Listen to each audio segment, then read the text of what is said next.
Psichologinis atsparumas tai gebėjimas įveikti gyvenimo iššūkius, prisitaikyti prie pokyčių ir išlaikyti emocinę pusiausvyrą net sudėtingiausiomis aplinkybėmis. Kaip ugdyti psichologinį atsparumą, koks vaidmuo tenka organizacijoms ir ką kiekvienas galime padaryti, kad krizės metu jaustumėmės tvirčiau.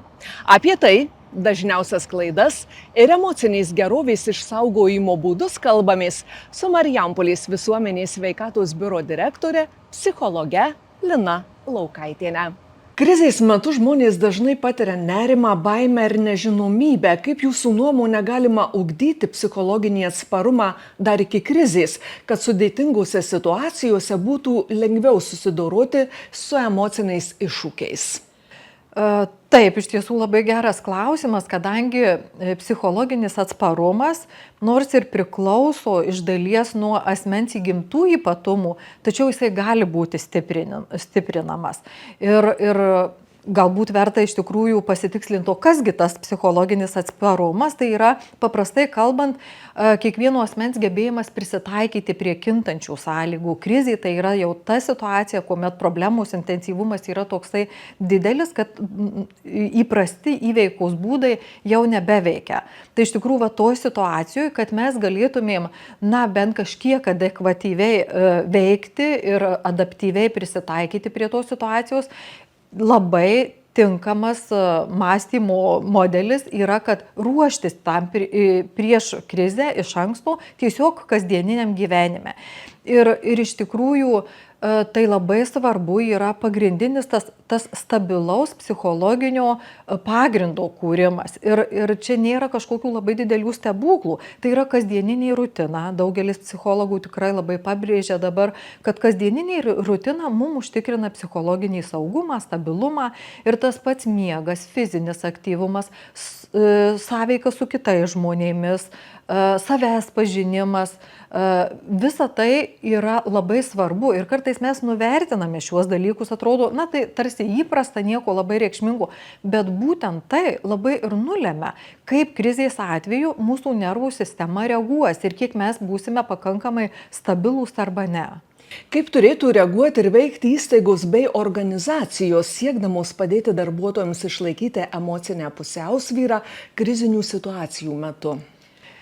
Organizacijos, iš tikrųjų jau turi būti irgi nuveikę tam tikrus namų darbus prieš tai. Sakykime, gali organizuoti pirmosios pagalbos mokymus arba, žiūrint kokių tų krizių atveju, mes niekada nežinom kokia ta krizė, bet sakykime, ten oro pavojaus atžvilgių galbūt susidėjus įmonė savo kuprinę, arba aišku, ką turi būtinai turėti, tai turi turėti algoritmą, aišku. Ir todėl pačios krizės atveju organizacijoje yra nepaprastai svarbus, aišku, komunikavimas. Tai tikrai net ir nėra nesant atsakymams į visus klausimus, svarbu komunikuoti, kas yra žinoma, kokie veiksmai numatomi, ką jau galima daryti arba rekomenduojama dabar šiuo metu. Ir tiesiog labai svarbu, kad būtų lyderystė, kad būtų organizuoti veiksmai ir visos komandos sutelktumas tiek psichologiniam palaikymui, tiek efektyviam veikimui. Kokius konkrečius žingsnius kiekvienas turime atlikti šiandien, kad būtume geriau pasirengę galimoms krizėms tiek psichologiškai, tiek praktiškai?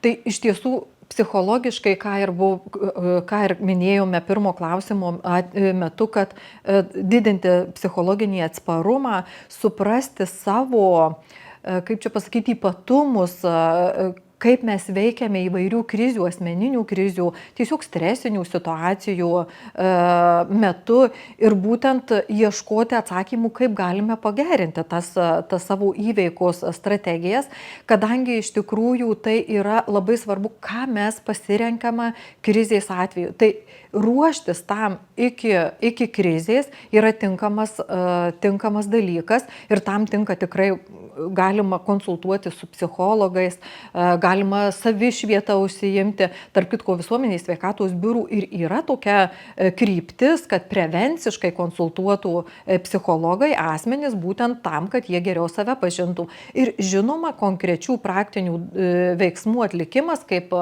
tų pačių, jeigu visuotiniais krizės kokio atžvilgiu kalbam, tai tų pačių kuprinių susidėjimas, savo asmeninio plano susidarimas, kam aš skambinsiu, paskambinčiau, kur aš gaučiau pagalbą, žinoti tas vietas, į kur kreiptis, kur slėptis ir panašiai. Tai suteikia žmogui saugumo, užtikrintumo ir nepatiria tiek žmogus kasdieninio nerimo. O kokios dažniausiai klaidos daromos, kurios silpnina psichologinį atsparumą? Na, žinot, iš tikrųjų krizinė situacija tokia, kur labai vyrauja stiprios emocijos. Tai vienas dalykas ir yra galbūt tas, kad labai stengiamasi nuslopinti tas stipres emocijas, nes jos būna intensyvios labai.